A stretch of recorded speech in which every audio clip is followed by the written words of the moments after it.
जिनके तेज के आगे लंकापति रावण तक निस्तेज प्रतीत होता था, जिनके सामने युद्ध भूमि में कोई वीर टिक नहीं पाया। ऐसे अजेय, असीम बलशाली और अद्वितीय बुद्धिमान हैं महावीर श्री हनुमान जी। फिर भी उनमें कभी अहंकार की छाया तक नहीं दिखती। उनके लिए तो केवल श्री राम की आज्ञा ही धर्म है और उन्हीं की सेवा ही जीवन का उद्देश्य।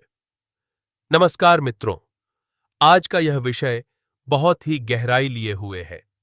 अगर आप श्री हनुमान चालीसा का नियमित पाठ करते हैं, फिर भी आपको उसका अनुभव या लाभ नहीं हो पा रहा, तो यह वीडियो आपके लिए है। कृपया इसे अंत तक ध्यान से सुनिए। हो सकता है आपके प्रश्नों का समाधान यहीं मिल जाए। जैसा कि हम सभी जानते हैं, श्री हनुमान जी कलयुग के सर्वाधिक सजीव और जागृत देवता हैं। वे आज भी सशरीर इस पृथ्वी पर अपने भक्तों के दुख दूर करने के लिए विचरण कर रहे हैं, क्योंकि उन्हें चिरंजीव रहने का वर प्राप्त है। भारतवर्ष में सबसे अधिक मंदिर श्री हनुमान जी के ही हैं, यहां तक कि श्री राम के मंदिरों से भी अधिक। शायद ही कोई गांव या नगर होगा जहां हनुमान जी की उपस्थिति न हो। आज भी करोड़ों श्रद्धालु उन्हें अपना रक्षक, मार्गदर्शक और सखा मानते हैं। और इन्हें प्रसन्न करने का जो सबसे प्रभावशाली और प्रसिद्ध उपाय है, श्री हनुमान चालीसा का पाठ। श्री हनुमान चालीसा न केवल एक स्तोत्र है, बल्कि वह एक दिव्य माध्यम है जो व्यक्ति को उसकी भीतरी शक्ति और आत्मबल का बोध कराता है। इसका गहन भाव से पाठ करने से मन, बुद्धि और शरीर में ऊर्जा का संचार होता है। परंतु अनेक भक्त यह शिकायत करते हैं कि वे चालीसा का नित्य पाठ करते हैं, फिर भी उन्हें उसका कोई प्रत्यक्ष लाभ अनुभव नहीं होता। तो आज हम बात करेंगे 5 ऐसे कारणों की, जिनकी वजह से हो सकता है कि आपके पाठ का पूर्ण फल आपको नहीं मिल पा रहा। पहला कारण, प्रभु के साथ एकात्म न होना। कई लोग सिर्फ औपचारिकता में पाठ करते हैं, मन कहीं और, जप कहीं और। कोई व्यापार की चिंता करता है, कोई पारिवारिक समस्याओं में उलझा होता है। ऐसे में पाठ केवल शब्द बनकर रह जाते हैं। भक्ति तब तक फलदायी नहीं होती जब तक मन पूर्णत प्रभु में लीन न हो। अपने विचारों को एकाग्र करने का अभ्यास करें, चाहे ध्यान हो, प्राणायाम हो या शांतिपूर्वक बैठना।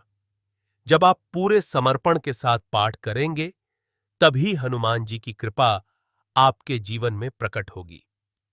दूसरा कारण, स्वार्थ से युक्त भक्ति। कई लोग सिर्फ कठिनाई में ही प्रभु की शरण में आते हैं, लेकिन जैसे ही जीवन की समस्याएं हल होती हैं, वे फिर सांसारिक मोह में डूब जाते हैं। यह दर्शाता है कि भक्ति स्वार्थ से प्रेरित थी। सच्चा भक्त वह है जो सुख दुख दोनों में प्रभु का स्मरण करता है, जो मांगता नहीं, सिर्फ समर्पण करता है। तीसरा कारण, अधम कर्म और पाप कर्म। प्रभु का स्मरण तभी फलदायी होता है जब जीवन के कर्म भी शुद्ध हों। यदि आप एक ओर तो चालीसा पढ़ रहे हैं और दूसरी ओर किसी को छल रहे हैं, किसी निर्दोष को कष्ट पहुंचा रहे हैं या गलत आचरण कर रहे हैं, तो आप स्वयं प्रभु से दूर हो रहे हैं। ईश्वर दयालु अवश्य हैं, परंतु कर्म के नियम अटल हैं। जैसा कर्म वैसा ही परिणाम। इसलिए सच्ची भक्ति के साथ साथ जीवन में सद्कर्मों को भी अपनाइए। चौथा कारण, अधूरा संकल्प। बहुत बार लोग संकट के समय संकल्प लेते हैं, जैसे 21 दिन चालीसा का पाठ करना या व्रत रखना।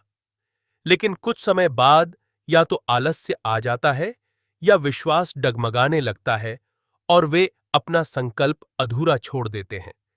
ध्यान रखें, अगर आपने प्रभु के समक्ष कोई व्रत या संकल्प लिया है, तो उसे पूरा करना आपका कर्तव्य है। हां, विशेष स्थितियों जैसे सूतक या मासिक धर्म में उसे स्थगित किया जा सकता है, लेकिन छोड़ना नहीं चाहिए। पांचवां और सबसे महत्वपूर्ण कारण शास्त्रीय नियमों का पालन न करना। भक्ति में शुचिता और अनुशासन का बहुत बड़ा स्थान है। यदि आप बिना नहाए, अशुद्ध वस्त्रों में, मांस मदिरा का सेवन कर या ब्रह्मचर्य का उल्लंघन करके पाठ कर रहे हैं, तो यह केवल शरीर की क्रिया बनकर रह जाती है, आत्मा उससे नहीं जुड़ती। प्रभु भक्ति के लिए कठिन नियम आवश्यक नहीं, परंतु जो सामान्य नियम बताए गए हैं, जैसे स्वच्छता, संयम और श्रद्धा, उनका पालन तो अवश्य करना चाहिए। मित्रों, हो सकता है आज के ये 5 कारण सुनकर आप स्वयं में कुछ सुधार कर सकें, क्योंकि उत्तर हमारे ही भीतर होते हैं और समाधान भी हमारे ही हाथों में।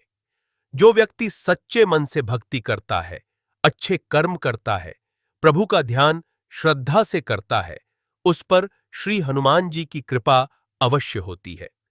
बजरंगबली करुणामूर्ति हैं। वे अपने भक्तों को कभी निराश नहीं करते।